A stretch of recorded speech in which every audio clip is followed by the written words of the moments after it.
streaming. Je vous dis qu'on est en Ok, ligne. ça marche. Euh, Dès que ça fonctionne bien.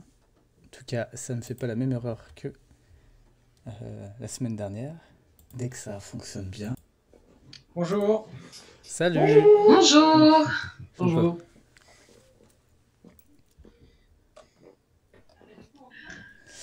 Bonjour à tous et à toutes et bienvenue sur le Cozy Lab. Nous sommes en live. Aujourd'hui, on va discuter de la santé mentale et le travail. Est-ce qu'on en fait trop?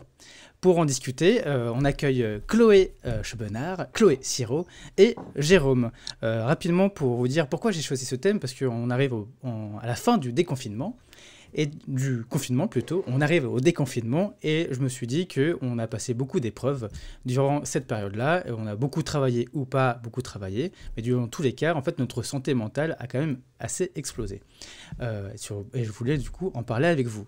Je vais demander du coup à Chloé Siro de te présenter, s'il te plaît. Oui, eh bien, bonjour. Donc, moi, je travaille en agence de publicité depuis un peu plus de 10 ans maintenant. Et actuellement, je suis directrice de production, donc en agence de publicité. Je suis également voilà, comédienne improvisatrice. Et je vais vous lâcher un petit secret dès le départ, mais j'ai déjà fait des burn-out. Donc, si vous voulez qu'on en discute, euh, je suis prête. Merci Chloé. On va passer à l'autre Chloé, Chloé Chebenard. Bonjour. Et ben du coup, donc, je suis sophrologue et sonothérapeute, donc j'exerce depuis environ 5 ans. Je viens d'un parcours très atypique. Bonjour. Et ben du coup, de sophrologue de milieux et de rythmes différents aussi. Voilà, restauration, animation. Et j'en passe, commerce aussi. Et avant de me tourner vers toute autre chose. Et puis bah voilà, donc aujourd'hui en tant que sophrologue, le stress, les émotions, les rythmes et justement la santé mentale et physique au quotidien qui fait partie aussi des sujets d'accompagnement que je peux proposer aujourd'hui. Donc pouvoir échanger avec vous sur tout ça et puis sur mes propres rythmes d'humaine, tout simplement. Aussi, je pense que tes conseils seront précieux. Et on a Jérôme, humain à 1000 casquettes. Tu peux te présenter? Eh bien, écoutez, ouais, bonjour à tous, mille et une casquettes. Écoutez, je pense que j'ai été invité ici parce que je fais peut-être partie de ceux qui ont pas mal de boulot dans la vie, mais je pense que c'est un peu tous votre cas. J'ai le grand honneur, le grand plaisir d'avoir créé deux boîtes que je dois gérer au quotidien. Ça m'occasionne beaucoup d'heures de travail, beaucoup d'engagement. Je fais ça avec beaucoup de plaisir, beaucoup de passion. Donc, nécessairement, le revers de la médaille, c'est que j'y passe énormément, énormément de temps. Mais comme tout le monde, j'ai besoin de dormir, et de faire autre chose et d'avoir des loisirs. Donc, comment gérer tout ça? Avec le temps, j'ai réussi à trouver un petit peu mon rythme. Et c'est surtout ça, en fait, qui a été la clé pour moi. Et c'est de ça, peut-être qu'on parlera ensemble. Sûrement.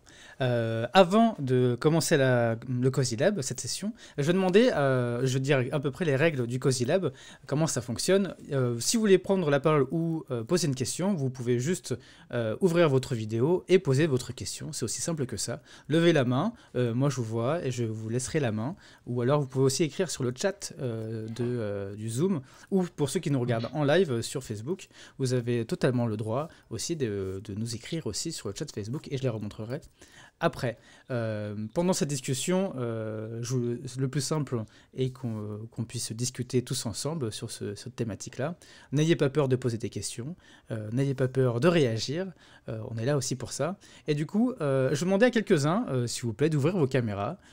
J'ai vu que Alex était là, Pierre ou Fanny ou Ingrid ou Laetitia J ou Laure, vous pouvez ouvrir vos caméras. Charine aussi.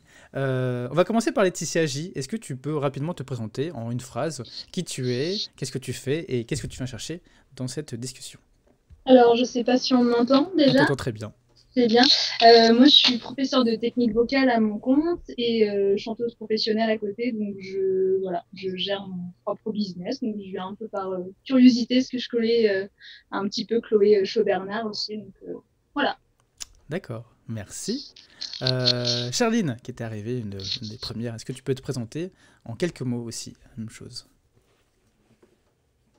Si tu ne bugs pas. C'est bon. Elle Ouais, est en mute. Avec Voilà. continue. ouais, c'est bon. Je suis Je suis élève conservatrice des bibliothèques à l'INET, donc en télétravail en fait depuis le début du confinement et je vais l'être jusqu'à septembre. Donc, et si je suis venue ici, c'est aussi parce que je connais Chloé et ce qui m'intéresse en fait dans la réflexion, c'est quand est-ce qu'on se déconnecte. Au-delà du droit à la déconnexion numérique, il y a un peu un devoir de déconnexion numérique à organiser, je crois. Ça, je pense qu'on va l'aborder, effectivement. C'est pas mal.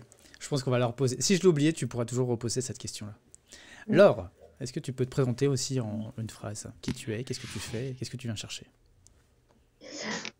Oui, alors en une phrase, donc bonjour à tous. Donc je suis attachée territoriale au département du Var, donc sur un poste juridique.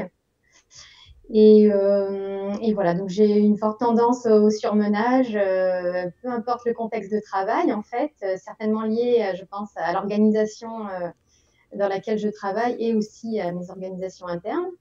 Donc voilà, par curiosité, j'ai entendu parler rapidement un petit peu de ce live ce soir. Donc voilà, je ne sais pas encore exactement quoi en attendre, mais en tout cas, voilà, par curiosité. Merci. Alex, et puis on va finir par Pierre. Toi avec ton son. Bonjour, donc moi je suis comédienne, sophrologue et formatrice. Je fais aussi de l'accompagnement individuel pour la prise de parole en public et c'est plutôt en tant que psychopatricienne et sophrologue que je suis là pour justement essayer de voir s'il y avait ou s'il y aura de la demande ces prochains jours, ces prochaines semaines, et de voir qu'est-ce qu'on peut mettre en place, quels sont les besoins et qu'est-ce qu'on peut mettre en place pour justement aider les collaborateurs et les chefs d'entreprise à surmonter ce qui va nous arriver. Voilà. Et on va finir par Pierre. Bonjour, moi je suis technicien, enfin ingénieur du son dans le live. Je suis là surtout par curiosité, et puis voilà, s'il faut à un moment donné réagir, voilà, je le ferai. Si je n'ai pas de, voilà, je suis juste là pour, je suis pas là pour amener quelque chose, mais plutôt pour, voilà, par curiosité, quoi. Même si évidemment le surmenage, on y est tous confrontés dans tous les milieux, on le connaît tous, et oui, oui. Ça reste très intéressant. Très bien, merci. Je le répète encore une fois pour ceux qui viennent juste d'arriver, vous pouvez à tout moment prendre la parole, poser des questions, n'hésitez pas, vous ouvrez votre caméra ou vous écrivez sur le chat et il n'y a aucun souci. Je vais commencer du coup par la première question à vous trois. Comment se passe ce confinement, vous, au niveau de votre travail? Pas de question.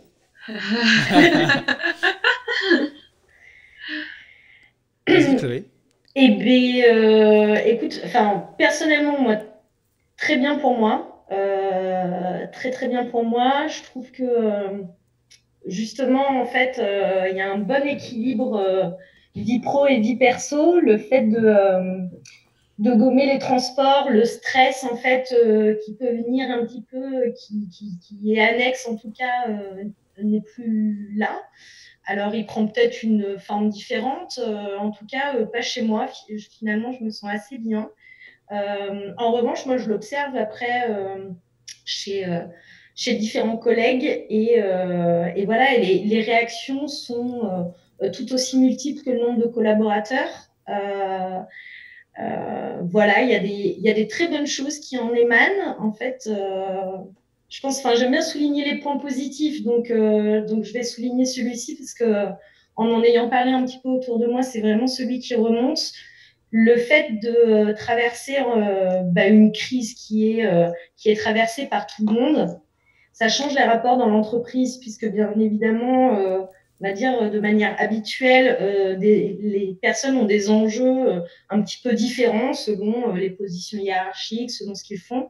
Et aujourd'hui, en fait, on est confronté à la même chose et ça ressoude, en tout cas, tout le monde à développer un esprit de bienveillance qui, par le passé, je ne retrouvais, en tout cas, voilà, que je ne retrouvais pas par le passé dans mon entreprise. Donc, en fait, voilà l'aspect positif que ça crée aujourd'hui avec des gens qui ont pris conscience qu'ils travaillaient avec d'autres gens et donc du coup vraiment se soucient plus qu'avant voilà, du bien-être ou des dispositions de chacun, etc. Et ça, je trouve ça assez appréciable. Très bien. Chloé ou Jérôme, qui veut prendre la parole? Vas-y. Comme tu veux. Et bah, du coup, moi, c'est vrai qu'au début, le premier jour, ça a été assez compliqué parce qu'en fait, le vendredi, juste avant le confinement total, j'ai appris qu'en gros, bah, voilà, toutes les écoles, toutes les structures fermaient leurs portes. Donc, en fait, que 90% de mon activité sautait d'un coup. Donc, au début, c'est vrai que sur le coup, ça a généré un stress de, bah, voilà, qui est cohérent. Mais en fait, comment je vais faire? Surtout que, bah, voilà, on n'avait absolument aucune visibilité à ce moment-là. Et puis après, en fait, donc moi, j'ai quasiment tout qui s'est arrêté pendant cette période. Alors, j'ai pu, voilà, le temps que ça se mette en place, reprendre quand même un peu le télétravail avec effectivement des accompagnements en visio. Voilà, sur la partie énergétique, je faisais déjà du soin à distance, donc ça n'a pas trop changé selon les demandes, de rester à l'écoute finalement des gens qui en avaient besoin. Et après, moi, au titre personnel, en fait, de relativiser complètement le truc en me disant, bah, autant optimiser ce temps autrement, en fait, que j'ai connu pire dans ma vie, dans des situations bien plus précaires et critiques que ça, et qu'en fait, à la limite, valait mieux prendre ce temps comme une chance, que de toute façon, je rebondirais, que de toute façon, voilà, à partir du moment où on était confiant dans ses capacités, dans le réseau qui était mis en place, dans les gens voilà, qui étaient là de toute façon, il n'y avait aucune raison finalement de s'inquiéter et de s'en rajouter. Donc, j'ai utilisé ce temps différemment, en fin de compte, en faisant une introspection aussi pour moi. Et à me rendre compte, même pour vous dire, c'est que par acquis de conscience, j'ai voulu essayer de mettre en place des choses pour développer le réseau, pour tout ça. Alors, j'ai fait des choses voilà, un peu plus universelles, gratuites, comme les petites vidéos YouTube, des choses comme ça que j'ai pris énormément de plaisir à faire parce que c'est de la créativité pure. Mais après, avec cette réflexion de finalement, on doit faire des choses, on doit mettre en place des ateliers, on doit mettre en place des trucs en visio pour continuer. Et finalement, l'intention, elle était où les gens qui ont besoin, ils nous appellent. Les gens qui ont besoin, ils demandent. Les gens qui et du coup, on répond présent. Là, finalement, l'intention, c'était dans un souci de bienveillance, mais aussi de société, il faut continuer à travailler et coûte que coûte trouver le moyen de réadapter le travail. Et en fait, à un moment donné, je me suis dit, mais c'est du conditionnement aussi. Est-ce que finalement, quel est l'intérêt au final? Est-ce que c'est plutôt toucher le plus grand monde ou c'est gagner 100 balles qui vont de toute façon pas du tout changer ma vie et me mettre plutôt dans une situation de finalement l'intention c'est il faut que je maintienne mon activité. Et en fin de compte, non. Et du coup, j'ai lâché prise aussi par rapport à ça en me disant, le boulot vient à moi. Si les gens ont besoin, je reste à disposition. Je suis là, je suis quand même présente et je fais signe que je reste à disposition. Mais je vais pas bosser pour bosser parce que c'est déjà pas l'intentionnalité de base dans mon métier, en fait. Voilà. Très bien. De toute façon, on va revenir aussi sur des points que vous avez dit aussi tout à l'heure. Jérôme, toi, en plus, tu as ta casquette d'entrepreneur et aussi de dirigeant d'entreprise. Du coup, est-ce que tu peux aussi nous dire comment c'est passé aussi pour tes employés? Alors, dans un premier temps, le gros boulot, ça a été d'adapter. Alors, moi, j'ai toujours fait en sorte d'adapter pour mes collaborateurs que le travail, en fait, puisse se faire à distance. C'est-à-dire que l'idée, ça a été de dire, la philosophie chez moi, c'est de dire, voilà, chacun est responsable, chacun est autonome. J'espère faire le moins de contrôle possible parce que je veux que chacun puisse s'épanouir et se réaliser dans son boulot, ce qui fait que il n'y a pas trop de flicage. Il faut juste que les résultats, entre guillemets, soient là, que notre client soit content et que on puisse bosser. Et donc, c'est une façon de bosser qu'on a un peu toujours eue. Quand je dis nous, c'est moi et mes collaborateurs, où on est voilà, en vidéoconférence, à droite, à gauche. Ça m'importe assez peu de savoir s'ils vont bosser chez eux en short ou au bureau en costume. L'essentiel, c'est qu'on arrive à avancer, quoi. Et après, je constate que la plupart du temps, les gens sont contents de se voir en vrai et d'être en vrai ensemble. Alors, quand est arrivée la décision de confinement et que là, on n'avait plus le choix, tout le monde devait être à distance, on a pu s'adapter, je dirais, assez vite. Mais on s'est aussi trouvé face à un arrêt assez puissant des missions en cours, puisque par exemple sur l'activité de formation, l'essentiel pour nous du travail se fait en présentiel, c'est-à-dire dans une salle avec les gens où on va pouvoir travailler voilà, ce qu'on appelle ces fameuses compétences comportementales. Et ben voilà, être dans le présent, savoir comment dire, se connecter à l'autre pour pouvoir être avec lui, le traiter correctement dans on appelle la relation client ou la relation entre collaborateurs, bah, tout ça, tout d'un coup, c'est figé. Donc il nous a fallu, eh bien, comme tu disais, Chloé, s'adapter rapidement. Donc, pour être concret, pour moi, les 2 premières semaines de confinement ont été des semaines où on s'est tout simplement stoppé. Voilà, les missions se sont stoppées. On s'est dit: «Bon, rien ne sert de courir pour le moment, on ne sait pas trop vers où on va, donc on va s'arrêter un petit peu». Heu, je vous avoue que secrètement, je me suis toujours dit que si seulement j'avais le pouvoir extraordinaire d'arrêter le temps pendant 2 semaines, ça me donnerait l'occasion de pouvoir enfin dormir, enfin rattraper mon retard et que, bah, au bout de 2 semaines, finalement, j'ai rien rattrapé du tout. Mais j'ai pu dormir un peu et bon, voilà. Après est venu le moment d'essayer de reconstruire un petit peu, de chercher des solutions et bah, finalement, ce que j'aime bien aimer dans la période actuelle, c'est que, Heu, alors même que nous, on cherche à faire des ateliers d'innovation, de créativité et cetera, bah, ça nous a obligés à nous de nous réinventer, d'être assez créatifs et ce qui a été très intéressant, c'est de voir que tout ce qui est innovant, tout ce qui est créatif se heurtait moins finalement à des barrières, psychologiques ou, administratives ou, organisationnelles et que, eh bien, la nouveauté était accueillie avec plus de facilité et donc ça nous a permis à nous aussi de nous réinventer quelque part en cherchant à se dire: eh bien, comment finalement on va, toujours dans cette activité de formation, si je dois prendre qu'elle, se réinventer pour arriver à maintenir le lien et à continuer à pouvoir dispenser, des compétences, mais en distanciel. Voilà. Donc, finalement, il se trouve que là, depuis 3 semaines, bah, les journées sont extrêmement pleines. Là, je crois savoir qu'hier, c'était un jour férié. Et bon, ça a été une journée de travail assez intensive ce matin aussi et donc voilà. Donc, ça a été un peu, d'abord calme et puis ensuite, c'est reparti. Voilà. Justement, Chloé aussi, les deux, Chloé, vous l'avez dit aussi. Là, pendant ce confinement, mine de rien, en fait, même si on a arrêté de travailler, entre guillemets, il y a eu quand même des moments de gros moments de travail, comme tu l'as dit tout à l'heure, Jérôme. Hier, c'était férié, et effectivement, bah, je pense que certains ont quand même travaillé, en fait. Est-ce qu'il n'y a pas eu pendant cette période-là, et ce qui se passait aussi avant, c'est qu'en fait, que soit il y a le télétravail ou pas de télétravail, la charge de travail est quand même toujours aussi grande, voire peut-être plus dans certains cas. Chloé, tu me disais que t'avais aussi autant de travail, quoi. Ouais, autant de travail. Alors, sur le début, même plus de travail, puisque euh, je pense que Charline, elle évoquait un point important qui est un peu la surconnexion, enfin, et à un moment, savoir se déconnecter. Et oui, parce qu'en fait, au tout début, dans l'organisation, nous, ça faisait pas forcément partie d'une organisation habituelle que de travailler à distance. Donc, il y a déjà eu, sur les 2 premières semaines de confinement, beaucoup de temps et d'énergie consacrés à de l'adaptation, à comment utiliser les outils, tout le monde doit être connecté, etc. Des gens qui n'avaient pas forcément eu l'habitude d'être connectés. Et donc ça, en fait, l'air de rien, ça a généré, bah, en tout cas pas plus de travail, mais plus de temps au travail.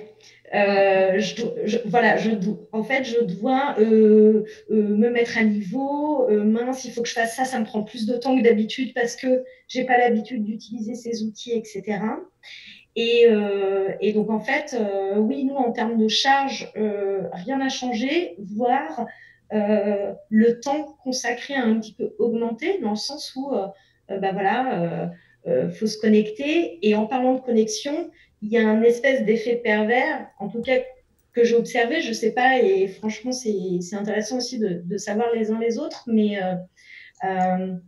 vous êtes connectés, mais vous ne savez pas en fait ce que font les gens par rapport à habituellement où vous êtes au même endroit, où vous pouvez observer ce que font les gens autour de vous. C'est-à-dire que bon, bah, peut-être qu'à midi, à midi 30, à 13h, vous avez certaines personnes qui partent manger. Et puis ensuite, vers la fin de journée, 17h, 17h30, pareil, les gens commencent à partir, etc.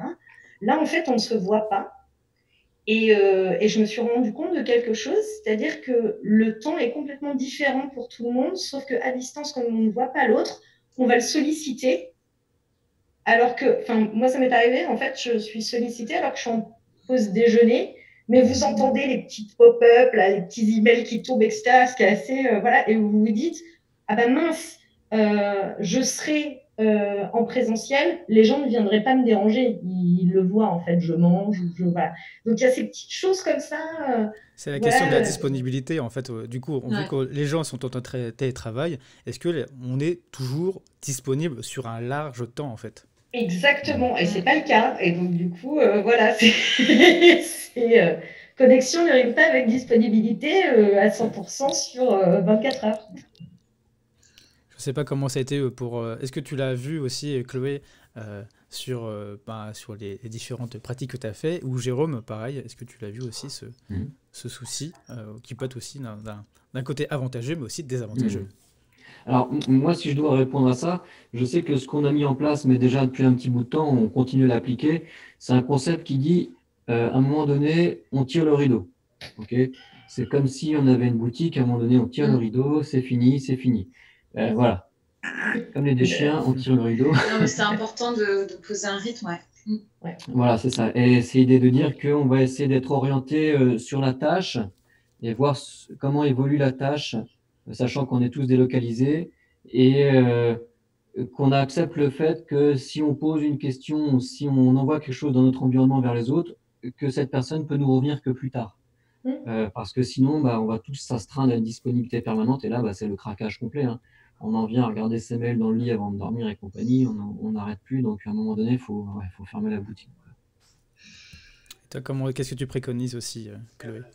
Et bah, du coup, moi, j'ai de toute façon, de base, j'ai appris même dans mon activité, à prendre le temps, en fait, avoir des temps où je travaille et des temps où je travaille pas. Donc ça, en fait, je l'ai mis en place, c'est pareil. Là, je un petit peu un rythme d'attaque en me disant, bah voilà, demain, je fais tout mon administratif, je me prends une journée pour ça, je fais toute la matinée pour ça, et après, voilà, tant pis, après, je fais autre chose, ou si ça me vient et que j'ai envie de le faire, je le fais, mais sinon, non. Et pareil, les rendez-vous que j'ai calés, je les ai calés de façon, en fonction de la disponibilité de chacun, mais de façon intelligente pour que ça prenne pas sur mon temps de vie, même si en soi j'avais plus de temps, parce que même au quotidien, hein, je suis passionnée par mon boulot, enfin, indépendamment du confinement, moi je suis hyper active, je suis tout le temps, plus de 10 000 activités, mais même si je suis passionnée par mon boulot et dans une disponibilité et une bienveillance pour les gens que j'accompagne et que j'ai envie de recevoir et d'accompagner, il n'empêche que j'enseigne à chacun d'apprendre à prendre soin de soi. Donc, si même moi, je me sacrifie pour mon boulot, aussi passionné sois-je, ça n'a pas de sens, en fait. C'est pas du tout cohérent. Donc de savoir dire stop. Et là, en fait, justement, ce qui, pour le coup, moi, comme mon activité, c'est quasiment stoppé net. Au début, je me suis dit, bah super, je vais optimiser ce temps pour faire tout ce que j'ai pas l'habitude, le temps de faire en temps normal, bouquiner, créer, faire de la musique, voilà, toutes mes activités créatrices et personnelles. Et en fait, j'ai pris la claque que, bah, en fait, j'avais pas envie. Et j'avais du mal à m'y mettre parce que je pense qu'on est tellement dans des rythmes intensifs en permanence, on est dans cet état de performance, de faut tout le temps optimiser le temps, même pour les loisirs, même pour son développement personnel finalement. Bah, en fait, on culpabilise de pas optimiser ce temps-là et de s'ennuyer. Et au final, la checklist, bah, moi, j'aime bien faire mes petits listings. J'avais pas forcément la satisfaction de rayer. Et j'ai une amie qui m'a dit, mais retourne le problème et plutôt fais une liste de tout ce que tu fais au fur et à mesure. Et du coup, tu vois la liste se rallonger. Et même s'il y a des temps où tu t'ennuies, où tu prends le temps de dire, bah non, je procrastine ce truc-là, en fait, je sais que je vais le faire à un moment ou à un autre. Et du coup, cet équilibre au début était difficile parce que, voilà, entre l'ennui et le allez, je m'y mets. Et puis après, en fait, ça s'est inscrit dans le quotidien en disant, bah voilà, là, je prends ce temps-là, je me fais ma matinée administrative et après, je regarde des séries, quoi. Enfin, et l'importance aussi de savoir s'ennuyer finalement et d'accepter de ne pas faire et que c'est pas grave et que ça veut pas dire qu'on va pas optimiser et avancer dans ce qu'on a à faire, tout simplement. C'est un peu le syndrome de vouloir remplir le planning. On regarde le planning de la semaine et il y a des trous. Alors, qu'est-ce que je vais mettre dedans? Moi, pendant un moment donné, je me suis mis à mettre dans mon planning des plages de 3 heures où il y a marqué rien, mais rien. Et du genre, ben voilà, ça c'est ma tâche en fait. Ma tâche, c'est de ne rien faire. C'est bête, hein? Mais ouais, mais c'est comme dormir la nuit, en fait, c'est des moments de respiration qui permettent de se recharger et de repartir comme il faut, je pense. Mais voilà. Alors c'est vrai que les trous, c'est un peu comme le fameux trou dans le CV. On dirait que quand les gens ont un trou dans le CV, c'est comme s'ils avaient un trou dans leur vie, qu'ils avaient disparu de la vie. Moi, personnellement, quand j'ai quelqu'un qui arrive et qui me présente un CV où il y a un trou dedans, j'ai tendance à trouver ça bien. Ça veut dire qu'il a pris le temps de vivre à faire autre chose que de travailler, qu'il a sûrement ramené des choses extraordinaires de ce qu'il a pu faire ou pas. En tout cas, ça m'inquiète pas plus que ça parce qu'on ne fait jamais rien dans la vie. Et s'il n'y a pas une ligne remplie de j'ai travaillé pour un tel ou j'ai fait un tel, ça ne veut pas dire qu'on n'a rien fait. Donc, ne rien faire, c'est pas de rien faire. Ça peut être aussi prendre le temps de ne rien faire pour pouvoir mieux faire derrière. C'est comme ça que je le vois. Ça m'a décomplexé aussi un peu par rapport à moi. Parfois, ne rien faire parfois, parce qu'on peut avoir une sorte de culpabilité. On ne sait pas d'où elle vient finalement. Et bah, du coup, Je pense qu'il faut essayer de la mettre à distance. Et ben, je vais faire un petit passage sur le live Facebook. Fanja nous dit que la culpabilité, justement, est très française. Aux US, le home office est fait sur la base de la confiance.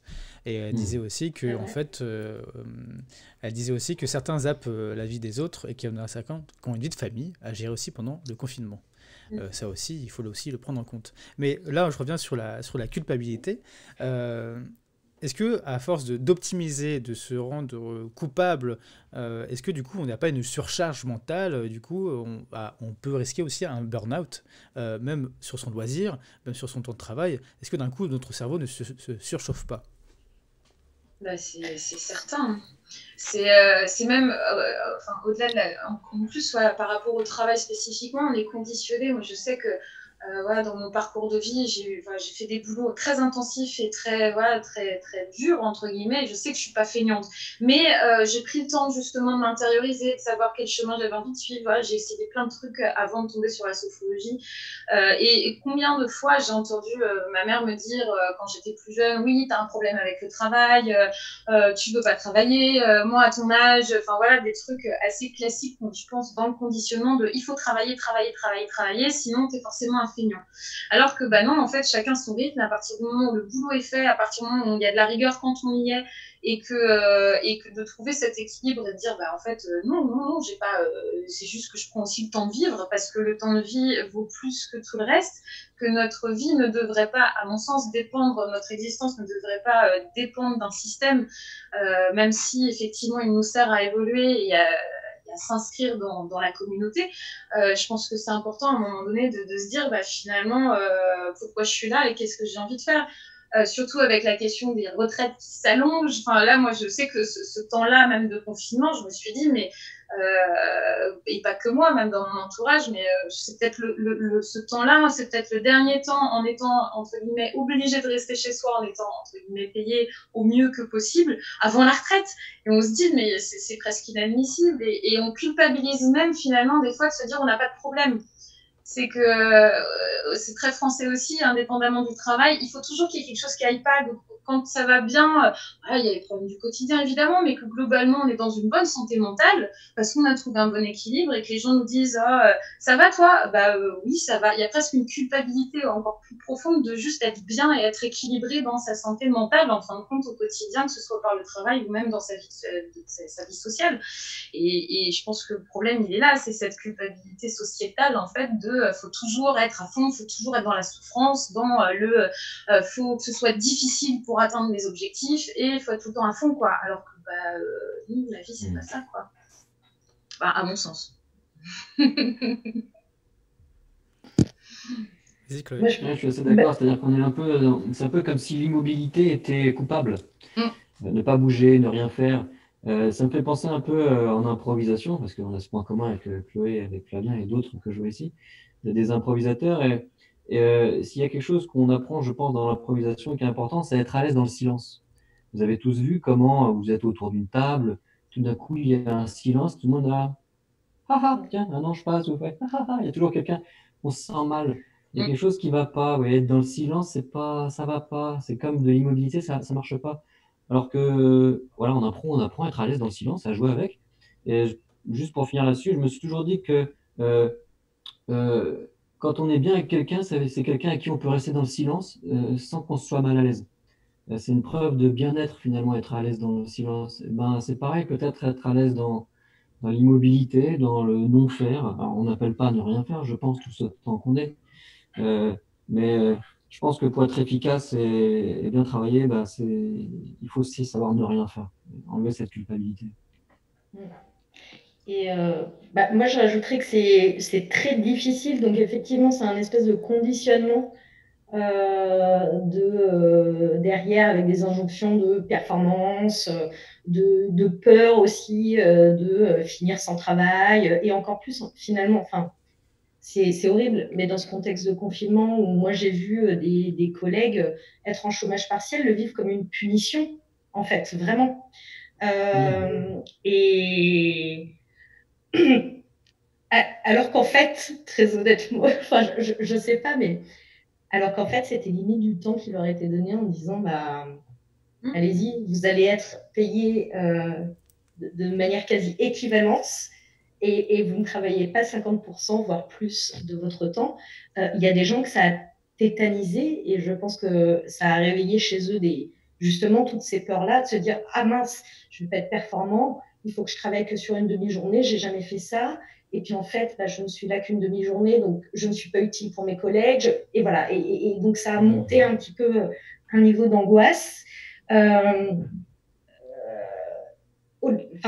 de l'autre côté, il y a eu ceux qui n'ont pas été en chômage partiel et qui, eux, se sont pris une charge monumentale et qui, pour le coup, ont eu la même réaction. Oh là là, je ne vais jamais pouvoir gérer, etc. Culpabilité des deux côtés. Et en fait, cette culpabilité, elle est inhérente. J'en reviens sur du burn-out, mais en fait, c'est ce qui fait. C'est le cercle vicieux du burn-out. C'est qu'on se sent coupable, on ne se sent pas à la hauteur. Et bien souvent, en fait, la petite voix qui nous parle, c'est d'abord notre petite voix intérieure et c'est jamais celle de nos collègues. Finalement, quand on regarde et si on prend le temps de ne rien faire ou de beaucoup plus prendre son temps, est-ce que vous aurez réellement une remarque de la part de vos collègues? Donc, en fait, moi, j'invite tous ceux et toutes celles qui ne l'ont jamais fait à le faire parce que bien souvent, en fait, on se projette en se disant mince, si là je ne fais rien, il va m'arriver ci, ça, on va me trouver nul. Alors qu'en fait, si vous le faites, eh bien, d'une, il y aura peut-être juste pas de retour, en tout cas pas de retour négatif comme vous le pensez. Et de deux, vous serez beaucoup mieux et vous serez peut-être même beaucoup plus respecté pour votre travail. Et enfin, vous aurez pris ce temps, vous serez peut-être même beaucoup plus performant in fine. Donc en fait, je reboucle sur ce que vous disiez, Chloé et Jérôme, déculpabilisons-nous en fait. Mais cette culpabilité, elle est déjà inhérente à nous, aux exigences qu'on se met. Et elle n'est peut-être pas forcément réelle. Voilà, moi je vous invite à vous poser cette question, à faire ce test en tout cas. Je ne sais pas si dans l'assistance, d'autres personnes veulent prendre la parole, mais vous pouvez totalement prendre la parole à tout moment. C'était qui est en activité territoriale, c'était Laure, je crois. C'était Laure, ouais.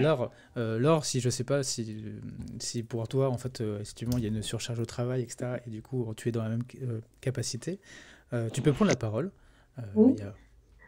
D'accord. Alors, oui, alors en fait, moi, effectivement, il y a une surcharge de travail, on va dire, ponctuelle actuellement, mais qui dure, en fait, du fait d'un problème d'organisation et notamment de recrutement d'un poste absent.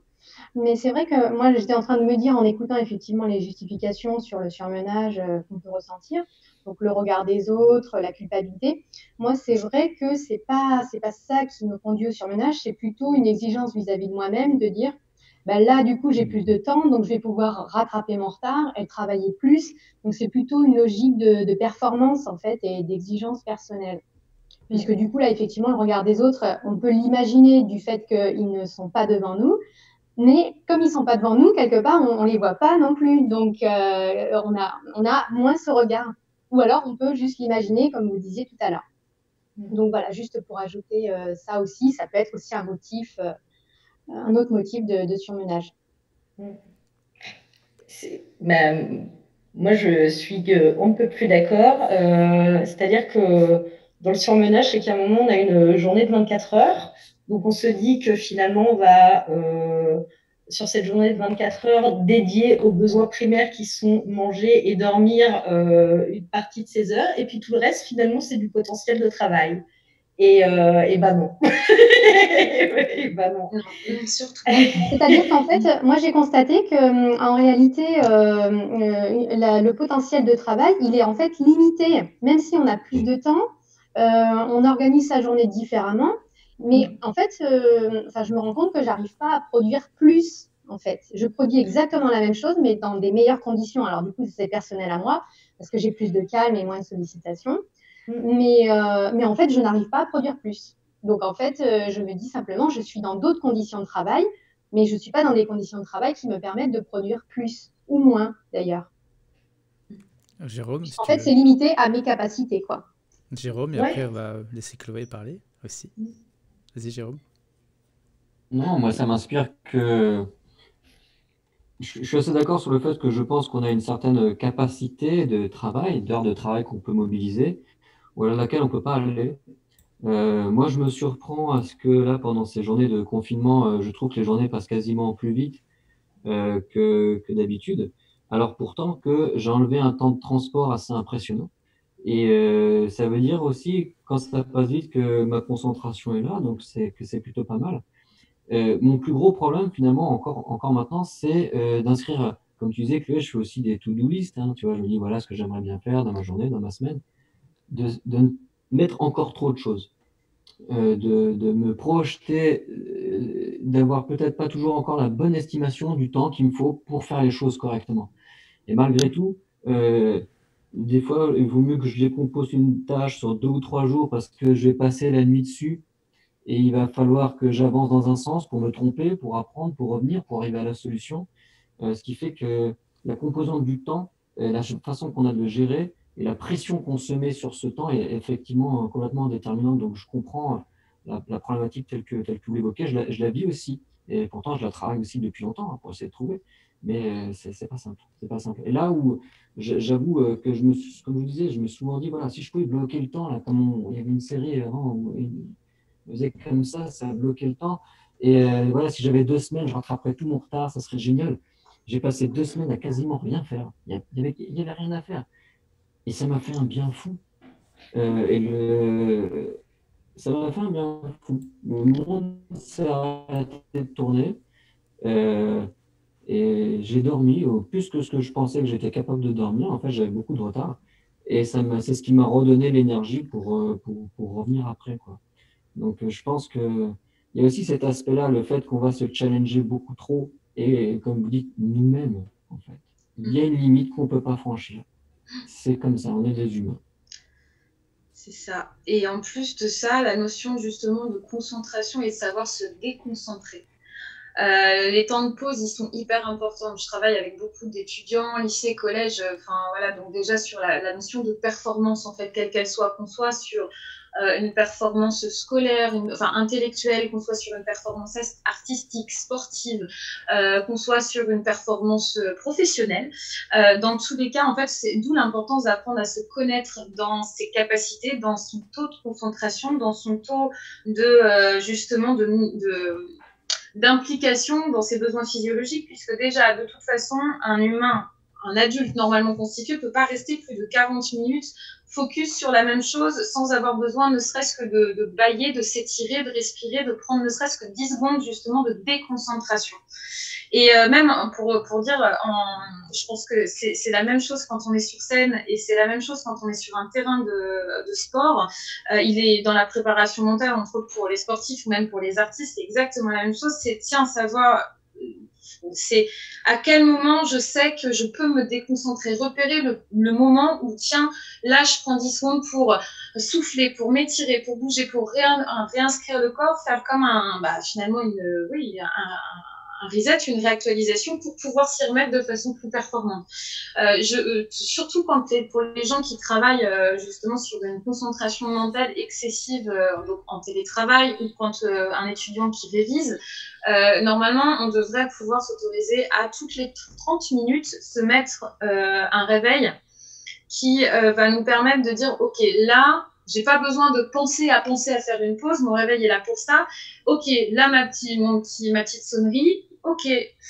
Je respire, je m'étire, je bois un coup, j'ouvre la fenêtre, je respire 2-3 fois ou je vais aux toilettes si j'ai besoin et hop, je m'y recolle. Et en fait, on va gagner, on va éviter d'arriver à l'état de saturation mentale qui fait qu'on est de toute façon plus productif et qu'on n'intègre plus rien en fait. Donc, de pouvoir s'y remettre et de se dire, bah, après, ok. Et ma plage horaire, encore une fois, cette notion de rythme, de dire, ok, là, j'ai fini ma journée, je stoppe. J'en ai assez fait, j'arrête parce que à un moment donné, faut pas que je m'oublie, faut pas que je me sacrifie parce que de toute façon, derrière, j'en ferai 2 fois moins parce que je serai moins efficace, parce que je serai saturée, parce que je serai fatiguée, parce que j'aurai pas envie, parce que j'en peux plus. Et du coup, en fait, on est 2 fois moins productif, d'où l'importance de garder finalement, de chercher cet équilibre. Et ça, c'est aussi en apprenant à se connaître en disant, bah, là, en fait, je me stoppe parce que je peux plus. Et si vous comprenez pas, bah, tant pis. En attendant, c'est la dose de travail, ce que vous attendez de moi, ce sera fait, mais à ma façon. Point. Voilà, je sais pas si j'ai été claire. J'ai tendance à m'emballer et à me disperser, mais c'est très bien. C'est trop marrant parce qu'il y a une image, Chloé, que j'ai eue, moi, justement, post-burnout, on me l'avait dit, et elle reste gravée en moi. Et du coup, elle a un lien en plus avec les sportifs qui est, et en fonction des capacités, parce que je pense aussi que le burnout, c'est, on a testé nos limites. C'est un peu comme un explorateur, on est allé chercher jusque ma capacité, elle va jusqu'où, et puis j'explose en fait. Et grosso modo, l'image, c'est quelqu'un qui courait un 100 mètres, mais pendant X temps. Or, en fait, ce qu'on nous demande de courir, c'est un marathon. Donc, en fait, c'est baissons le rythme, abaissons le rythme, l'énergie, puisqu'on doit avoir une espèce de vitesse de croisière qui nous permet de ne pas imploser. Et donc, en fait... l'endurance. Voilà, l'endurance. Et en fait, avec cette image-là, eh ben, ça permet vraiment aussi de se ralentir, parce que je pense que il y a ça aussi, on est dans un monde qui va extrêmement vite. On parle de surconnexion. Il faut répondre à tout de suite maintenant. Franchement, le digital n'a pas forcément apporté dans le bon sens par rapport à ça, mais c'est que du coup, tout va très, très, très, très, très, très vite aussi. Et donc, du coup, c'est prendre ce temps de ralentir et de se rappeler qu'en fait, on court plutôt un fond et un marathon plutôt que d'essayer d'être à fond et de suivre le rythme qu'on nous impose en permanence, et puis d'essayer de tenir la distance tant que faire se peut. Et au final, un marathonien va savoir à quel moment il peut justement se déconcentrer, mettre ses temps de silence, de respiration. Finalement, tout est transposable de la même façon sur le mécanisme, que ce soit dans une partition de musique, que ce soit dans une pièce justement de théâtre. Les temps de silence qui vont justement permettre de reprendre ce souffle, de repartir à la fin d'une chanson quand on est musicien. C'est ce micro-temps, ces quelques secondes qui permettent justement de décharger, de se recentrer et de rester finalement dans notre performance sans d'un coup oublier son texte, sortir du truc, ou justement la même capacité que ça arrive, on sort du truc pour X raisons et on arrive à justement pas se laisser déstabiliser et à re-rentrer aussitôt dedans parce que justement il y a cette reprise, cette recentration, et c'est vrai pour tout, c'est vrai pour le travail et c'est vrai pour le quotidien, c'est vrai pour tout type de performance, parce qu'à l'heure actuelle on est de toute façon dans cet état de performance, donc autant l'optimiser au mieux, et plus sainement. Totalement d'accord. Je lis juste ce que quelqu'un a mis, Fonja a mis sur le live.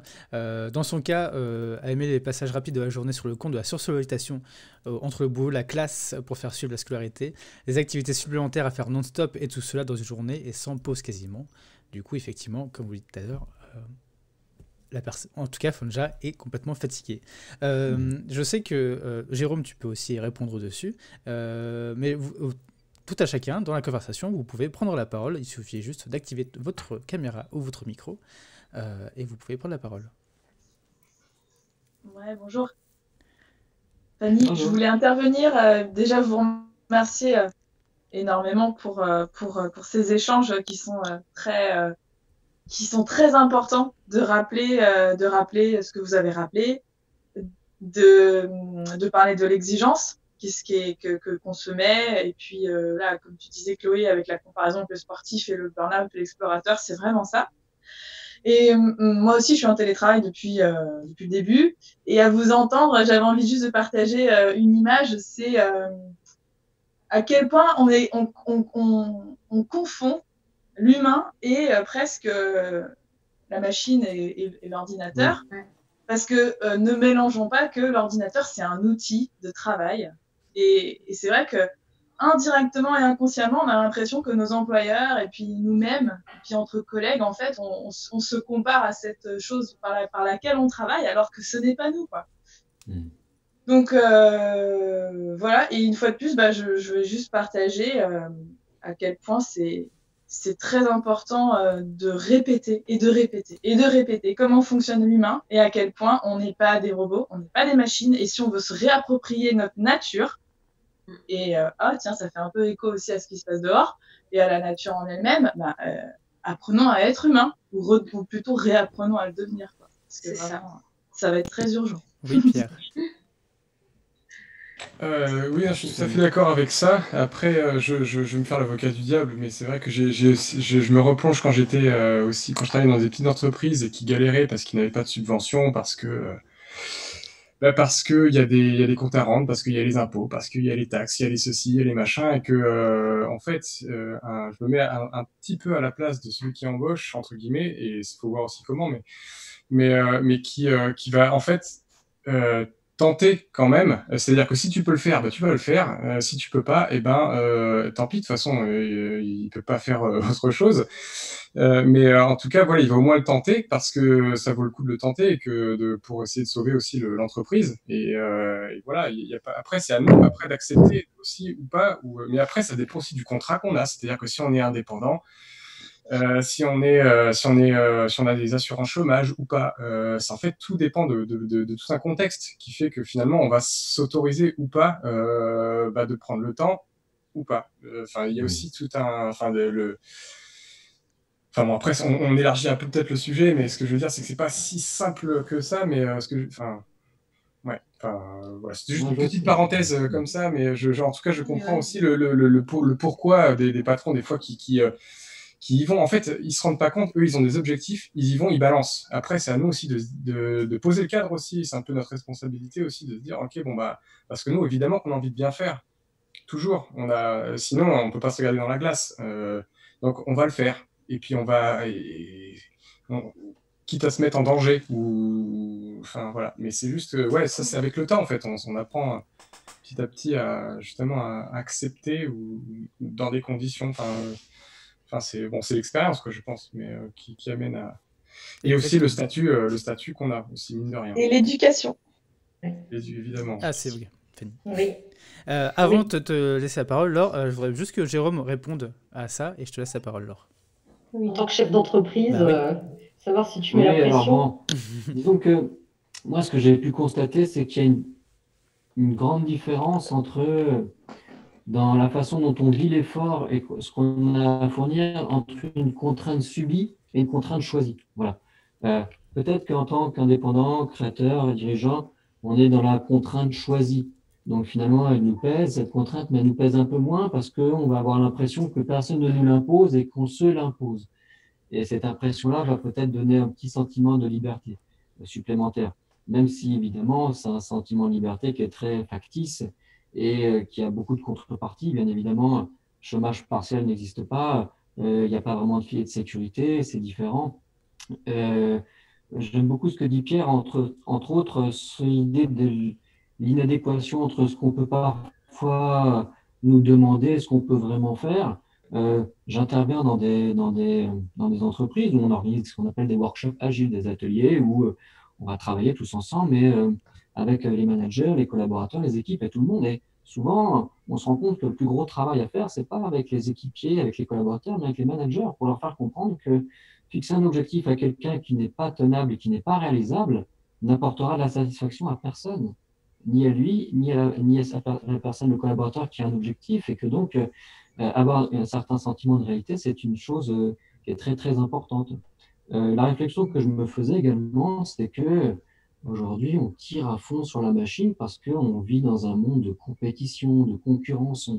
On est en permanence à devoir faire la différence, avoir un avantage concurrentiel, etc. Malheureusement, j'ai peur que ça ne va pas forcément s'arranger parce qu'il va falloir s'en sortir, etc. Et moi, si j'ai qu'un conseil concret à pouvoir donner, c'est de bien faire attention dans ses objectifs personnels aux engagements qu'on prend. C'est-à-dire que si je me charge à fond, je vais chez mon banquier et j'emprunte pour des centaines de milliers d'euros, je sais que je vais être contraint pendant 20 ans à devoir carburer du fin fond de ce que je peux, voilà, pour avoir atteint un objectif que je pense être correct. Et voilà les implications qu'il y a derrière. N'oublions pas quels sont les objectifs personnels que l'on s'impose avant de prendre ou pas des engagements, que ce soit un contrat de travail ou autre, ou des contrats des clients, etc. Parce que notre effort va être à la hauteur de l'engagement qu'on veut prendre. Donc, on dit qu'il faut avoir de l'ambition, mais parfois l'ambition, ça peut être juste d'avoir une vie en adéquation avec son rythme de vie, avec ce qu'on veut avoir. Pour peu qu'on n'ait pas envie d'avoir une voiture plus grosse que les autres, une plus belle cuisine ou des choses plus chères, on peut gagner en échange un peu de liberté, un petit peu de temps, un peu d'équilibre aussi. Parfois aussi, on peut se faire challenger par une pression sociale. Euh, voilà, il faut savoir lutter contre des envies qui vont nous faire prendre des engagements qui vont nous inciter potentiellement après qui vont nous enfermer potentiellement. Voilà. Bon, fin de la parenthèse, j'ai peut-être fait une petite Non, digression, mais je bah, pense que c'est important et je fais toujours très attention aujourd'hui aux engagements que je prends parce que je sais que derrière, c'est du temps. Euh, et ce temps-là, c'est peut-être pas forcément du temps que j'emploierai le mieux possible pour me servir de mon temps d'humain sur cette terre. Hmm. Allez, ça. Non, mais c'est toujours très intéressant et ça a aussi répondu un peu au questionnement de Pierre. Laure, vas-y. Oui, c'était juste pour ajouter sur un thème qui n'a pas été abordé, mais c'est en fait la notion d'urgence. Je pense qu'il y a aussi un problème autour de ça, c'est que actuellement tout est urgent en fait et tout attend une réponse immédiate. Donc bon, ça rejoint un peu la sursollicitation aussi.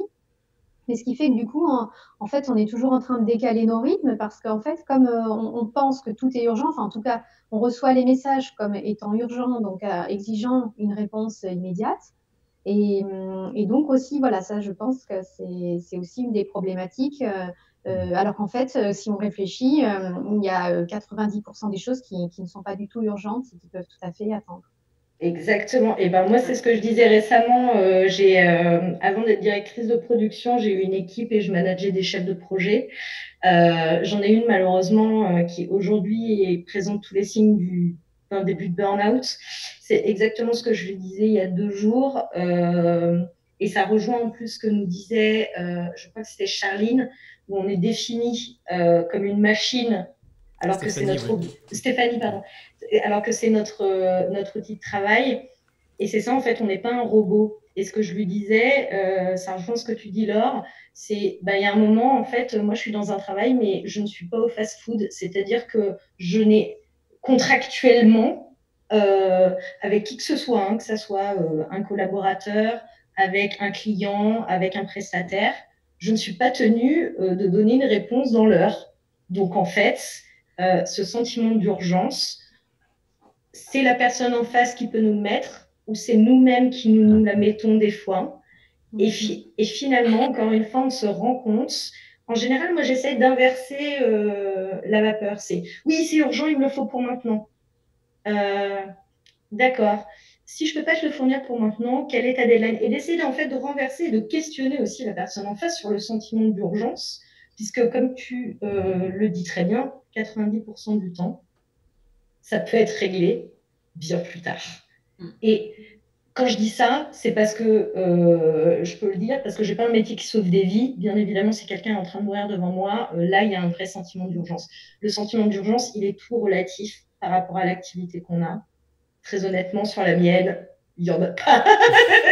Je dirais même que même en travaillant avec l'humain, donc effectivement la notion d'urgence, bon, des fois voilà, il y a une question de ressenti. Et oui, je resterai toujours disponible à quelqu'un, même sur une heure pas possible, si je sens que la connaissance, elle est au bord, même au bord d'une connerie ou vraiment de quelque chose qui là nécessite une notion de vie ou mort.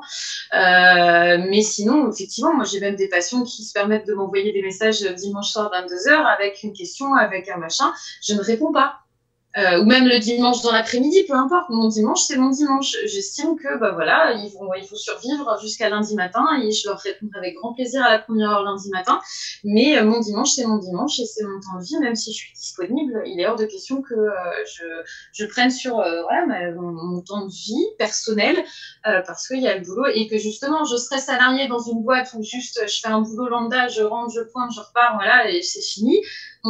Effectivement, on viendrait pas me faire chier, entre guillemets, à 21h pour faire un dossier, pour boucler un dossier. On m'ennuie pas, je veux dire, je suis toujours... mais c'est difficile, hein, même moi, des fois, de me dire, je m'impose le fait de pas répondre à certaines personnes, même le soir, même un dimanche, même... Parce que j'estime que, justement, c'est une question de positionnement et on est tellement conditionné à répondre à l'urgence, mais même des fois à des potes qui attendent dans notre vie sociale, qui attendent une réponse parce qu'on est sur le chat instantané avec Messenger, avec tout ça. Bah non, en fait, moi, un texto, je réponds des fois peut-être 1 ou 2 heures après, mais même si je l'ai vu, mais ça, là, simplement, dans l'instant T, je suis pas en disponibilité pour répondre pleinement et être attentive à ce que tu es en train de me dire, même pour quelqu'un de proche. Donc, avec même les messageries instantanées, les copains, souvent, se comprennent pas pourquoi on leur a pas répondu dans la seconde. Bah non, en fait, tu m'aurais envoyé un texto, je t'aurais répondu tout pareil 1 ou 2 heures après, quand j'aurais été disponible. Et du coup, je pense qu'on peut faire évoluer ça à partir du moment où chacun, justement, apprend à se positionner et à s'imposer ce cadre en disant là, non, je ne suis pas disponible, je suis désolée. Et si ça te plaît pas, c'est que potentiellement, en miroir, toi-même, en fait, il y a des temps où tu ne te positionnes pas et on te bouffe sur ce temps-là où toi-même, tu te mets en sacrifice. D'où l'importance, finalement, d'apprendre à le faire à chacun, parce que, effectivement, comme tu dis, il y a des choses qui, même urgentes, peuvent attendre le lendemain, en fait. À partir du moment où il n'y a pas une notion de vie ou de mort, justement. C'est ça, j'allais te laisser la parole, Laetitia, et après Alex. Pardon. Ouais, c'était pour appuyer un peu ce que disait justement Chloé, dans le sens où je me retrouvais un peu dedans. Moi, je suis professeure de technique vocale à mon compte, donc je travaille chez moi, et je sais que je suis sur une activité artistique où on n'a pas vraiment des créneaux horaires entre guillemets standards, c'est-à-dire qu'on commence pas à 8h et qu'on finit pas à 19h. C'est vrai que c'est toujours un peu la question de savoir jusqu'à quand on est disponible, et comme disait Chloé, des fois on peut avoir des élèves qui vont nous envoyer des messages à 22h ou 23h. Moi, pareil, c'est vrai que je me suis aussi imposé un rythme, étant indépendante et travaillant chez moi, j'étais obligée de me créer un cadre pour effectivement ne pas être tentée de répondre à des appels à 22h ou 23h, parce qu'en fait, c'est plus un temps de travail, c'est un temps aussi pour moi, en fait. Et je voulais rebondir un peu sur un truc qui a été dit un peu plus tôt aussi, c'est vraiment les histoires de to-do list. Il y a toujours un peu ce sentiment de culpabilité, parce que moi, je fonctionne aussi pas mal avec ça. Et il y a vachement un peu ce sentiment des fois de culpabilité de ne pas avoir accompli sa to-do list de la journée. Moi, je sais que je me suis un petit peu détachée de ça, dans le sens où j'ai une to-do list, on va dire, un peu globale, avec des tâches plus ou moins urgentes à faire. Et c'est vrai que des fois, il y a des choses qui vont se rajouter un peu à l'improviste au dernier moment, c'est-à-dire qu'on doit enregistrer un morceau pour telle personne pour demain. Et du coup, moi, j'ai appris un peu à lâcher du lest aussi vis-à-vis de ça, et de me dire qu'en gros, j'essaie de faire un peu ce que je peux faire sur le moment, ce qui me fait envie, ce qui est urgent, et il y a des choses effectivement qui peuvent peut-être attendre un peu plus tard, et on n'est pas peut-être à 3 jours ou 1 semaine près, en fait. Ouais, c'est clair. Exactement. Je vais juste, pardon, Chloé, je vais juste laisser la parole à Alex qui voulait parler, et après je vous laisserai répondre, toi, Jérôme et Chloé. Moi, c'était plus pour revenir en fait sur la question de santé mentale et travail. En fait-on trop? Je vois que finalement, on n'en fait pas trop. Je vois qu'il y a quand même énormément de besoins encore et toujours, et qu'on n'en fait pas trop en fait. Voilà. Je pense que ça dépend des personnes du coup. On peut vite en faire trop. Oui. Est-ce qu'on s'en impose trop? Oui, voilà. Alors moi je crois que je le vois d'un autre point de vue de vous en fait. Oui, je vois ce que tu veux dire. C'est les interventions pour la santé. Oui, on en fait trop. On n'en fait pas trop, justement. On n'en fait pas assez pour sa santé mentale, ouais. C'est ça que c'est comme ça que j'ai compris la question, moi, en fait. Voilà. Mais dans ce sens-là, je suis d'accord avec toi, Alex, on n'en fait pas assez. C'est-à-dire que c'est pas du tout pris en compte. Comme je ne cite pas la boîte pour laquelle je travaille, je peux un petit peu balancer, mais il y a non, il y a des choses qui m'ont profondément choquée, qui sont d'aller peut-être avertir sur les besoins d'une personne qui est pas bien, qui est en surcharge de travail, d'aller alerter un petit peu comme ça des managers et d'avoir en face de nous un mur ou quelqu'un qui puisse nous répondre qu'est-ce que tu veux que j'y fasse. Voilà. Donc, n'en fait-on pas trop? Non, on n'en fait clairement pas assez, je pense. Et encore une fois, moi, je trouvais ça très, très bon de la part d'eux, et je vais encore écorcher son nom, de dire qu'on se définit, on nous définit comme notre outil de travail, bien souvent comme des machines. Et donc, du coup, prendre en compte l'humain, c'est pas que dire bonjour à ses collaborateurs, c'est, je pense, faire preuve de plus d'écoute. Voilà. Ça c'est important. Enfin, c'est important. Est-ce qu'il n'y a pas une question d'écoute, de pédagogie aussi à faire dans les entreprises pour assurer la santé mentale de ses collaborateurs, de ses coéquipiers? Est-ce que, comme tu le disais tout à l'heure, Jérôme, de son organisation personnelle aussi, de nos attentes aussi particulières, est-ce qu'il n'y a pas aussi un effort de pédagogie aussi à faire dans ce sens-là, à tout à chacun? Moi, je veux bien prendre la parole là-dessus, si c'est possible. Oui, c'est possible. Merci. C'est évident que la crise là qui est traversée actuellement, elle est assez, elle est pas encore. J'ai l'impression, enfin ça c'est mon intuition, elle est pas encore très vraiment implantée dans l'esprit des managers et aussi des collaborateurs, quoi. Ce que je veux dire, c'est que c'est clair qu'au sorti de cette crise, toutes les entreprises vont normalement se focuser sur quelle est la priorité pour survivre. Ça, c'est sûr. Et les questions à se poser, ce serait, je pense que tu parlais de pédagogie, mais tout simplement de communication, à mon sens. C'est ne pas oublier qu'il y a de toute façon une charge émotionnelle chez les personnes, qu'elles sont différentes et différemment plus ou moins gérées. Mais donc faire preuve de résilience, d'acceptation des émotions de ses collaborateurs, bien évidemment garder les priorités pour mener le bateau de façon à traverser la tempête qui va arriver, et tout en faisant attention à gérer l'énergie qui va rester ou qui va être peut-être être capable d'être mobilisée. Mais il y a vraiment des gens qui ont sous-travaillé et d'autres qui ont sur-travaillé. Donc au retour, j'espère que les managers ou que je sais pas, peut-être les gens des ressources humaines qui sont cette fois peut-être vraiment mobilisés pour faire de l'humain, même si c'est en fait d'un point de vue économique, puisqu'on est dans le monde dans lequel on est, en tout cas vont peut-être prendre le temps d'interroger leurs équipes, demander qu'est-ce qu'on a réussi à faire en télétravail par rapport à ce qu'on fait d'habitude, et qu'est-ce qu'on garde du télétravail et qu'est-ce qu'on ne garde pas. Et sur quoi on se concentre. Voilà. Du coup, je pense que Jérôme, encore une fois, tu peux répondre dessus aussi. Bon, je suis très d'accord. Hein. Disons que le mot qui me vient à l'esprit et qui me rend parfois pessimiste, c'est ce mot compétition. Parce que la compétition, quand tout va bien, elle est là. Et quand tout va mal, c'est quasiment encore pire. Donc, ça va être vraiment un réalignement de ce qu'on veut vraiment tous, à un moment donné, d'une prise de conscience globale qui va nous amener tous à nous dire qu'il faut que tous, on ralentisse le rythme. Et que comme ça, que quelque part, il ralentira peut-être vraiment d'une façon globale parce que on est dans une culture du toujours plus. Et c'est ça qui fait qu'on va tirer toujours plus sur les coups, toujours plus sur l'humain, toujours plus sur toutes ces choses. Et il ne faut pas croire. Là, jusqu'à avant le début de cette crise, on peut dire que l'économie, entre guillemets, on avait plutôt le vent dans le dos, ça allait bien. Là, je vois que les entreprises nous demandaient de plus en plus de venir faire des interventions, qu'ils appellent ça lutte contre les risques psychosociaux, bien-être au travail, qualité de travail ou autre. En tout cas, c'était des actions très positives qui avaient pour but d'amener finalement dans les entreprises des moments sympas, de détente, de reconnaissance mutuelle. c'est comme si tout le monde se payait le luxe, comme l'économie elle n'est pas trop mal, de se payer de l'humain, du bon temps, du temps heureux, vous voyez. Et ça, j'espère que cet effort-là va rester parce que euh, ma conviction, ça reste que la compétition se fait beaucoup entre les entreprises sur l'aspect technologique. Okay. Qui va se doter de la dernière appli, de la dernière innovation technologique, mais à un moment donné, il y a quand même des humains en bout de course. Les machines, elles ne vont pas traiter entre elles pour échanger des biens ou des services.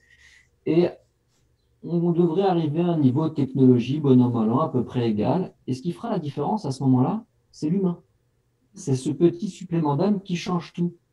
C'est ce qui fait qu'effectivement, par exemple, dans une réception d'hôtel, je peux te faire ton check-in en un clin d'œil parce que j'ai l'application, je sais qui tu es, etc. Mais ce dont on se souviendra, c'est pas qu'on nous a donné très rapidement et dans des bonnes conditions numériques ma clé pour rentrer dans ma chambre. C'est ce contact que j'ai eu avec le réceptionniste.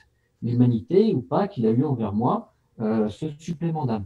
Et je pense très honnêtement que c'est ça qui fait la différence aussi bien dans le monde tel qu'il peut continuer à être, à savoir de poursuite technologique, continuité technologique, numérique, ou dans un monde où finalement ça serait moins important. Ça sera ça quoi qu'il arrive. Il ne faut pas l'oublier. Et je ne sais plus qui le disait, mais c'est très juste. Le numérique, les machines, les logiciels et tout, ne sont que des outils. Et un outil n'est rien sans la main qui l'utilise. Derrière, ce sont des humains.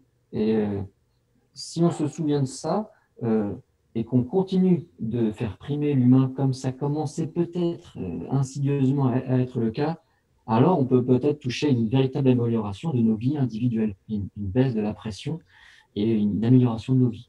Voilà. On arrive déjà à la fin. Oh. Ouais, on aurait pu parler encore pendant des heures et des heures, mais ça a une durée. Le temps, encore une fois. Est-ce que vous avez un dernier mot? Je sais qu'on n'a pas pu explorer encore tous les trucs. On pouvait parler aussi de planning journalier, etc. Mais je pense qu'on pourra faire un deuxième, peut-être, COSILAB, sur ce cas de figure-là très précis. En tout cas, la santé mentale et le travail, est-ce qu'on en fait trop dans la question, non, on n'en fait pas assez, justement, de sensibiliser les entreprises et de nous sensibiliser, nous aussi, en tant qu'humains, dire que voilà, nous sommes des humains et on a chacun un temps à nous aussi de le forger et de créer aussi sans nous épuiser, un peu pour résumer tout ce qui a été dit. Est-ce que Chloé et Jérôme, est-ce que vous pouvez dire un dernier mot aussi dessus? Moi, je retiens juste deux choses et de par mon expérience et de nos discussions, en fait, la première chose, c'est pour aller bien, et c'est toujours difficile, c'est le non. Dire non à quelqu'un, en fait, on a toujours peur de moins être aimé, de décevoir, de plein de choses. Mais en fait, le non, il peut être vraiment salvateur en cas de surmenage, vraiment. Et, euh, et le non, c'est aussi vous faire respecter, en fait. C'est aussi poser un cadre. Et je pense que c'est ça, en fait. Enfin, bon, pour résumer un petit peu, c'est pas tomber en surmenage, c'est vraiment poser son cadre. Personne ne vous en voudra jamais pour ça. Enfin, et c'est personnel, en fait. C'est un cadre qui est propre à chacun. Chacun a son cadre. Et, euh, et voilà, si vous ne l'exprimez pas, en fait, bien évidemment, les gens iront essayer de chercher c'est quoi votre cadre. Donc, ils vous pousseront. Et tant que vous ne l'aurez pas posé, en fait, ils essaieront toujours d'aller au-delà du cadre. Il y a ça, et dans le contexte aussi du confinement, et je le dis parce que en tant qu'improvisatrice, finalement, c'est là où je suis allée puiser mes ressources pour le confinement, c'est le lâcher-prise.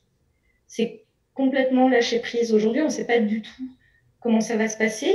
On est en train de tous évoluer, d'essayer de s'adapter par rapport à un demain qui est complètement incertain, par rapport à nos activités qui sont vraiment en train de bouger. Et voilà, lâcher prise, vous n'y pouvez rien en fait. Il y a tout un tas de choses sur lesquelles vous n'aurez pas le contrôle. Et c'est pas grave, profitez de votre temps, comme le disait Chloé, pour de l'introspection, pour vous ennuyer, parce qu'en fait, c'est pareil, personne. vous jettera la pierre pour vous ennuyer. En fait, des fois, ça a du bon. Et ça sera peut-être du temps pour réfléchir et se dire comment je vais dire non la prochaine fois. Voilà. Apprendre à se positionner. Pierre, est-ce que tu voulais rajouter quelque chose à ça? Non, je suis complètement d'accord avec ça. Je veux juste faire un petit bémol sur le non. Parce qu'en effet, c'est vrai, c'est très important d'apprendre à dire non. Mais il faut pas que ce soit non plus un non en systématique en se disant tiens, je vais me faire du bien là, ce sera non. Le juste équilibre, le juste équilibre. Si je me fais du bien de la... non. On pourrait l'entendre comme ça d'un point de vue extérieur et c'est vrai qu'on dit ah mais elle a peut-être raison. Bah tiens, je vais envoyer balader tout le monde moi. Alors, il faut voir aussi les implications et je suis d'accord. Oui, il faut doser, faut trouver. En fait, c'est trouver son équilibre, trouver sa propre limite en fait. Voilà, poser son cadre. Ouais. Mais ceci dit, c'est tout à fait juste. Merci Pierre. Jérôme, on va finir par Chloé. Ok, moi juste un petit mot. Je dirais que je pense que pour mon expérience jusqu'à aujourd'hui, je pense que ce qui est très important, c'est d'essayer de travailler sur sa vision personnelle. Et donc de savoir à peu près ce vers quoi on souhaite tendre, mais nous-mêmes, pas pour nos parents, pas pour notre groupe de référence. Voilà, essayer de trouver quelle est notre vision personnelle pour pouvoir ensuite prendre les bonnes directions, les bons choix et les bons engagements et essayer de ne pas prendre des engagements pour les autres, c'est-à-dire pour faire plaisir ou pour obtenir le regard glorifiant de ses amis ou de son groupe de référence. Voilà, essayer de trouver quelle est plus ou moins sa ligne de conduite, son but et en général, ça permettra de ensuite prendre des décisions qui nous permettront de vivre de façon plus juste, on va dire. Et voilà, pour ceux qui travaillent beaucoup, n'hésitez pas à vous rappeler que ne rien faire, c'est faire quelque chose. Hein. Donc, s'il y a que ça qui peut vous aider, voilà. Je voudrais juste rebondir un dernier coup sur ce qu'a dit Chloé, à savoir lâcher prise. Moi, je l'interprète comme savoir être dans le présent. Okay. C'est-à-dire, il y en a qui appellent ça les quick wins ou les petites victoires. Il faut savoir voir ce qui est bien, ce qu'on vient de réussir, ce qui a marché. Parce que parfois, je croise beaucoup de gens qui ont un but, ils l'atteignent, et ce n'est simplement qu'une marche pour passer au problème suivant, le prochain but. Ah, il faut savoir s'arrêter et dire, ouais, ça c'est bien, c'est réussi. Et prendre le temps d'apprécier les choses. Parce que sinon, on va être dans un phénomène d'insatisfaction permanent sur toute sa vie. Donc, savoir prendre le temps, être dans le présent, fêter les petites victoires, et bon an, mal an, ça devrait nous aider un petit peu. Chloé. Et pour venir voilà un peu pour finalement valider, répéter aussi un petit peu tout ça, mais c'est ça, effectivement santé mentale et travail, non effectivement on n'en fait pas assez pour notre santé mentale au travail, mais même en général, je pense dans nos rythmes. L'important c'est effectivement de se positionner en étant responsable en fait, responsable de soi dans ce que l'on est, dans nos besoins premiers, et en même temps donc de savoir où sont nos responsabilités d'évolution, c'est-à-dire oui en fait si je dis non à tout le monde ou à tout, je fais plus rien. Et dans mon évolution, je me desserre aussi. Donc, cette notion de responsabilisation, d'autonomie sur là où est ma limite, où est mon équilibre. Et puis aussi important parce que, ok, on n'en fait pas assez, mais il ne faut pas en faire trop et retomber dans la performance du bien-être. Sous prétexte qu'aujourd'hui, on a accès à tout un tas de techniques, de voilà, la sophrologie, la méditation, tout ça. En fait, du coup, on se dit, puisque maintenant j'ai des outils pour aller mieux, pour être plus performant, et je dois être tout le temps au top aussi. En étant bien et tout le temps au top. Alors qu'en fin de compte, on en revient à cette notion d'humanité, c'est que non, le but de tout ça, c'est de renforcer ce qui va bien, équilibrer quand ça va moins bien, et accepter que des fois il puisse y avoir des ratés, que c'est pas grave, ça fait pas de nous, ça génère pas une problématique forcément dans le temps, et ça fait pas de nous quelqu'un de médiocre ou quelqu'un de voilà, c'est juste aujourd'hui dans ma réalité, non je pouvais pas en fait, et c'est pas grave, et je ferai mieux demain, et tout ira bien. Donc un peu cette acceptation justement aussi dans ce lâcher prise de soi, de ce qui nous entoure, de nos réalités, de nos limites, et qu'on fait de toute façon toujours de notre mieux. Voilà. Eh bien, merci sur ces beaux mots que vous avez tous dit. Merci à tous d'avoir participé à cette 6e édition du Cozy Lab. On ne sait pas s'il reviendra la semaine prochaine, je vous le dirai mercredi, pour un prochain sujet, ou alors, on ne sait pas, je vous dirai bien. Merci encore de nous avoir suivis, et on se retrouve très vite sur la page du Cozy Lab. Il y a tous les liens des entreprises de Jérôme ou de Chloé, sont soit sur LinkedIn ou sur Facebook. Donc suivez-nous très vite et à bientôt. Merci encore. Merci.